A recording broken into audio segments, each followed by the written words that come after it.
What's up, squad? This is Brandon from the Bantu Sun. Thank you so much for joining me today.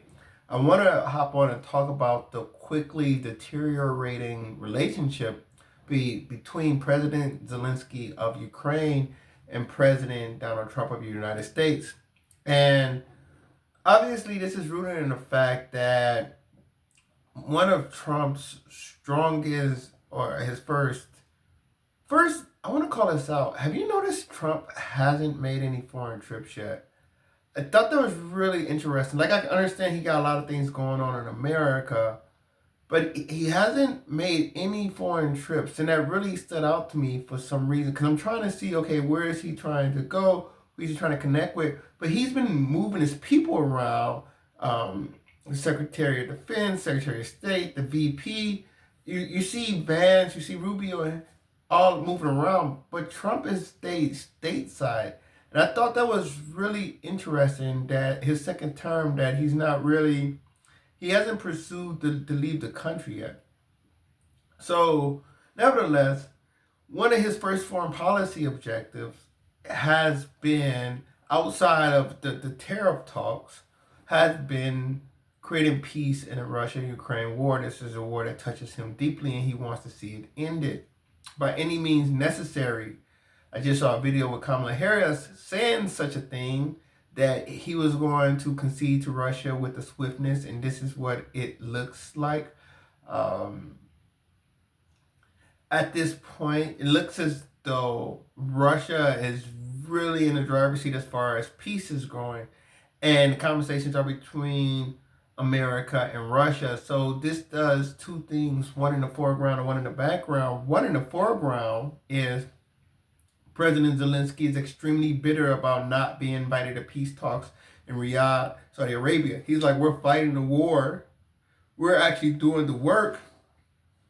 And you guys not even taking us into account. And then Trump, of course, retorts, you've had 3 years and there's been no advance on this whatsoever. And it kind of started to escalate into a little petty conversation. And people that have seen President Trump know he has no reservations about getting down into the mud. And he immediately goes to criticizing, admonishing President Zelensky, calling him a mediocre comedian, saying that, talking about basically he better pay him his money. Zelensky said that half of the money sent, supposedly 170 billion, only half of that, about 80 billion, actually was received by the Ukrainians. So Trump says, where's our money at? Our being America. He also he calls him a dictator, right? Which I find to be interesting, because he's in conversations with a person with just as much of authoritarian hold on power which is President Putin of Russia. So the fact that he thinks calling someone else authoritarian is an issue. Well, the primary concern, obviously, is that he wants Zelensky out of power, and that's why he's calling for elections. Not because Trump is a lover of democracy. It's just that he knows that Zelensky is probably holding things up, dragging his feet. And Zelensky's in a tough spot, because when you have a situation like this, last thing Zelensky want to do is give up power, because once he's out of power, it's going to be easier for his successor to possibly bring charges up against him, right? He's going to have to start thinking of, what he did be seen as criminal? And that's all a matter of public opinion. Do you think Saddam or Gaddafi had a chance at a trial when opposition succeeded in overthrowing them? It's not even what actually happened at a certain point. It's like somebody has to pay, and you're the top dog, which is why Bashar al-Assad, president of Syria, got the heck out of Dodge once the wall started to come down. So Zelensky obviously don't want to give up power. Trump accusing him of having 4% approval rating, which is absolutely atrocious, if true, if being the key word. And Zelensky is basically he's in like hardcore save yourself mode right now. He's been reaching out to Turkey, reaching out to European leaders, and that's what's going on in the background. So the foreground, of course, is the Zelensky situation, right? The deteriorating relationship between Zelensky and Trump, and that is a very serious concern because Zelensky obviously is very frustrated.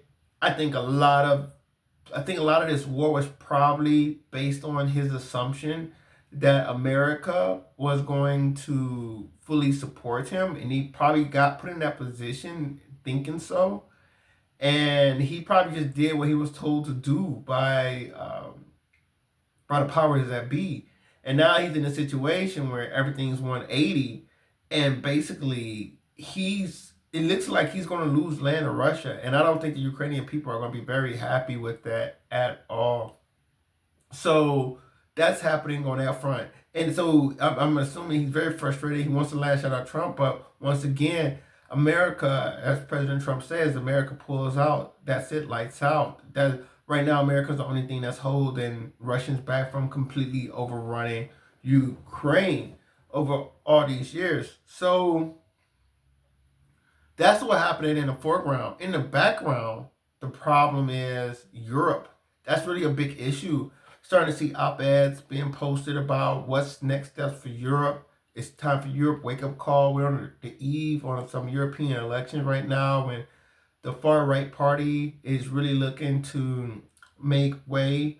Europe is really in a difficult situation. Of all the continents, ironically, Europe is probably in the most precarious position geographically. I always say Africa is the center of the world geographically. Well, that makes Europe, but Europe is immensely smaller geographically and demographically and resource wise than the surrounding continents of Europe. This has always been the case with Europe, but never before has Europe had a wall to its west. And that wall right now is the United States. Before Europe was surrounded, we had the Arabs in North Africa to their south, and they had the excuse me the Ottomans to the east, or the Russians to the far east, or the Mongols in Central Asia. Basically, when it's surrounded, they always had at least they had the Atlantic. At least they was able to sail around the world and see new worlds where the native people weren't as technologically advanced or aggressive towards them. They never had to worry about Native Americans um, invading them from the West. There wasn't a flank they had to concern themselves with. With Trump pulling out, and it's even some rumors out there that they're talking about pulling out of some NATO countries like the Baltic or some former Soviet states in Eastern Europe, pulling troops out. Trump is signaling basically a very it's not only America first, but America only policy. Whereas Europe, you're on your own. Unless he's going to berate them and pay them more money, which is going to be 5%, which supposedly amounts to $1 trillion on defense spending, I believe. But without Trump, let's say Trump holds his line, because he's basically letting Russia free, right? He's basically letting Russia run free in Europe. And and obviously the whole premise of NATO was Europe's concern of Russian aggression. And that's to be debated. I think Russia just wants to proxy them. And for most American geopoliticians in history, that has always been the defense. Don't let Russia proxy the maritime states that on the outer rimland states. And Trump is almost conceding it. He is like, hey, you want Europe, you can have them. And I think geopolitically, that's a very dangerous move if that's truly his intent, because the Americas, although there's an ocean between us, the Americas do not have the resources or demographics to contend with a unified Eurasia and by proxy Africa. So, because the world is round, if one, this is the geopolitical theory is, if one was control Eurasia, the United States will be surrounded, right? Because they're going to be on the other side of the Arctic and they're going to be on the other side of the Atlantic and the Pacific. And conversely, due to the lack of development, in Africa at this point. If you control Eurasia, you can push that influence down into Africa. So, whether to trade, commerce, business, and as well as building up client states on the continent at this stage of Africa's development. So, a Eurasian power in geopolitical theory equals a global power. So, this is why the geostrategic thinkers after World War II focus so much on those rimland states, building alliances with United Kingdom and France, building alliance with Japan, South Korea, finding those ways to stay on the continent and preventing complete cohesion of a major power on the Eurasian continent, Eurasian landmass. So Europe is going to have to come up with a decision on how they want to defend themselves, because right now it doesn't look like President Trump is putting up much of a fight. So whether that's far right, I've saw them talking to, and that's the funny thing about this, a lot of people play identity politics, and it's easy to hate migrants right now, but Europe's, they're gonna have to address the burgeoning and welfare state. They're definitely gonna have to address their demographic decline. As we repeatedly say, Italy and Germany have some of the worst demographic outlooks in the world. They're like up there with Japan as far as just the aging of the population. And they can break it down to a more homogenous country, but they're going to lose demographics, and they're going to lose young, youthful workers to support the older people for some perceived idea of some type of nationalistic utopia. Um, so that's to be debated. So we got to see where Europe goes now, but Europe is starting to look like it's in a pickle, because it doesn't look like it's going to, America's not looking like it's going to concede much. Russia's coming in from the east, and Africa is on the verge of a demographic boom the world has rarely seen before. So Europe is in a crowded room right now.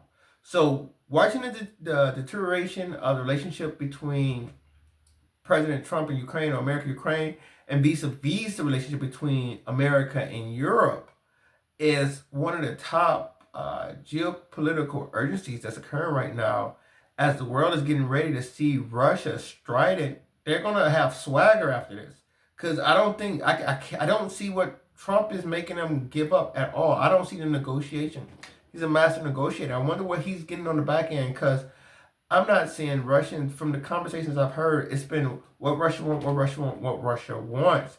And that, I think that's going to lead to a very interesting situation.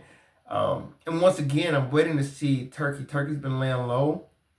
And I really wonder when they're going to, President Erdogan is going to come out and start saying his opinion. He's been great at riding the middle wave between Russia and Ukraine. And I know Russia's been biting their tongue because Turkey's been kind of stealing off their plate a little bit. So, but once the Russians get strident, once they can get back in the markets, get some of these sanctions removed, and they're able to pump that energy machine that they sit on, possessing the largest country in the world, it's going to be a different conversation with those guys, because they're going to be very confident, as long as President Trump is in office, that they're going to be able to get away with a lot of things, because Putin and Trump have a certain they have good relations with each other. We'll put it that way. They're comfortable with each other. They're on the same wavelength, and I think that's going to give them a great deal of confidence. And they're not going to know who the next regime is going to be as well. So they might be trying to make hay while the sun's out. So I love to hear your thoughts on what you think about the devolving situation with this whole Russia-Ukraine thing, as well as where you think Europe goes next as far as leadership and outlook. Can they rely on America? Are they scared of Russia? What are the opportunities they have ahead of them? So those are my thoughts. Feel free to comment below. Like, share, subscribe if you enjoy the content. Until next time, take care. Back to up.